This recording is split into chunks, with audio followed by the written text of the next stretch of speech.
E aí, você já ouviu falar do termo narco-religião e conhece esse livro aqui, Traficantes Evangélicos? Não? Vem comigo depois da vinheta.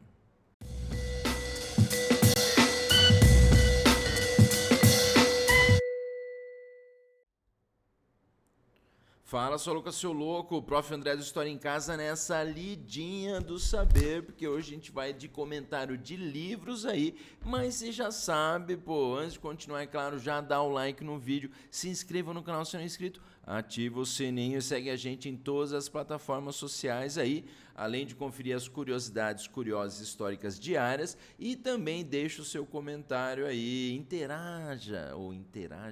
interaja com o canal, acho que falei certo, mas vamos falar então aí do grande livro aqui, Traficantes Evangélicos, quem são e a quem servem os novos bandidos de Deus, de Viviane Costa. Lembrando aí que esse livro é da Thomas Nelson Brasil, editora, e Good Books, editora. Lembrando, como sempre, aí está sempre na descrição do vídeo o link para você adquirir aí pela editora ou pela Amazon o livro, então.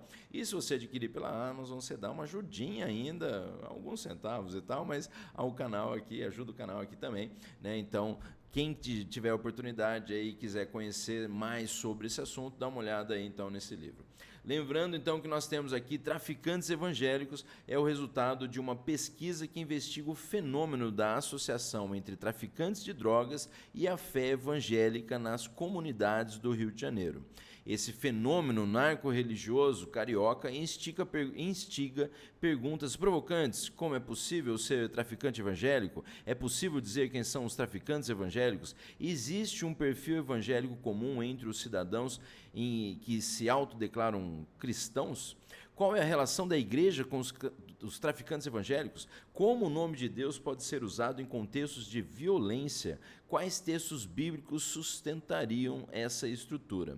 Essa e outras questões começaram a ser respondidas por pesquisadores no campo religioso na última década e vivenciada por líderes religiosos locais. É a eles que Viviane Costa, que é a autora do livro, se une ao aprofundar-se no fenômeno investigado nesse livro. Uma obra que convida a conhecer a fé e as lutas de quem vive e trabalha na favela e serve a um Deus que se revela ali, uno com eles, né? Ou um com eles. Bom, tá aí para vocês então esse livro que então estuda o fenômeno da relação entre traficantes e a fé evangélica, até cria-se lá o termo, né? Um neologismo, narco-religião, né, associando então aí esse contexto. Está aí para vocês a Viviane Costa falando que a pesquisa que deu origem a esse livro nasceu e se desenvolveu da urgente necessidade de compreender e, quem sabe, responder como a experimentação e a autorrepresentação religiosa do traficante é redirecionada em contextos de transição do campo religioso local. E também da busca de entender de que maneira suas guerras frequentes são ressignificadas pelos discursos e pelas dinâmicas religiosas nas disputas de territórios pelo narcotráfico do Rio de Janeiro.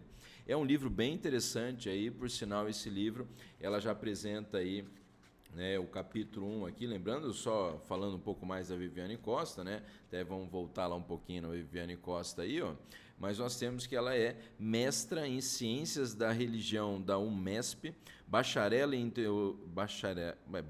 já formada em Teologia do FAECAD, licenciada em História do FIAR, pesquisadora de religiões e violências em periferias cariocas e pastora pentecostal. É fundadora e coordenadora do coletivo de atendimento a mulheres e meninas vítimas de violências IRUA, professora de teologia em seminários interdenominacionais e psicoterapeuta. Então tá aí para vocês, né? Só para você ter uma noção que não é só uma pesquisadora, né? Ela tem vivência aí, até você pode falar lugar de fala no contexto do contato com essas comunidades. No capítulo 1, por exemplo, temos aí Fé que se move, da hegemonia católica à pentecostalização, no qual ela trata, por exemplo, essa mudança, né, que ocorreu nas comunidades do Rio de Janeiro, principalmente aí a partir do momento, né, não só do Rio de Janeiro, mas do Brasil em geral no capítulo inicial, né, da mudança do que antes era o Brasil, um país católico, para o Brasil, né, evangélico ou pentecostal ou neopentecostal aí, né? Então ela vai traçar essa mudança, né, aqui no Brasil, do crescimento dessa religião. E lembra também aí, né, a associação com até outro, né, será que tem aí associação com outro assunto que a gente já tratou no vídeo? Vou deixar aqui para vocês, né, que é lá sobre a teologia do domínio. Será que esse também, né, essa associação entre traficantes de drogas e evangélicos, né, ou lideranças evangélicas e essas comunidades, né, também não tem a ver com a teologia do domínio, mas estou lançando só ideias aí para a gente pesquisar.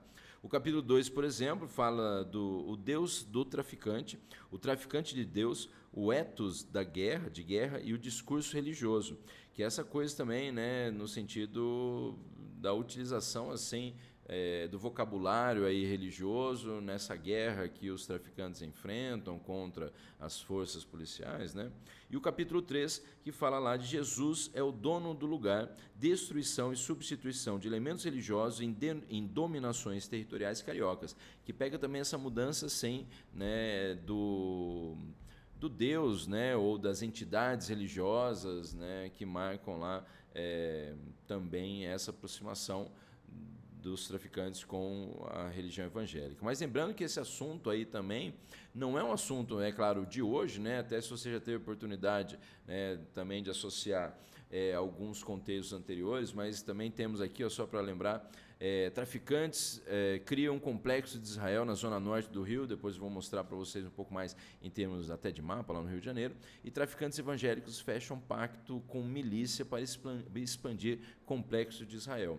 Então é claro que essa relação entre a religião e o crime não é um negócio de hoje, né? Até que se você teve a oportunidade de ler ou pelo menos assistir ao filme, né, baseado no livro do Paulo Lins, Cidade de Deus, também está no link aí da Amazon para você na descrição do vídeo, mas que apresenta lá, né, esse contexto do mundo do crime nas favelas cariocas, até lembra lá do Zé Pequeno, né, mais dadinho, né, Zé Pequeno, mas as relações que nós temos lá, né, com a ideia das entidades das religiões afro-brasileiras, né, Ogum, entre outras entidades aí, associação até com entidades católicas, no caso do sincretismo religioso brasileiro, né, a figura de São Jorge e tal, mas até no filme lá tem, né, essa questão de cerimônias do corpo fechado, né, de corpo fechado, de fechamento do corpo e tal, né, por essas religiões mais afro-brasileiras, né, e aí temos isso mais associado à década de 70, 80, e essa mudança que a Viviane Costa vai traçar aí.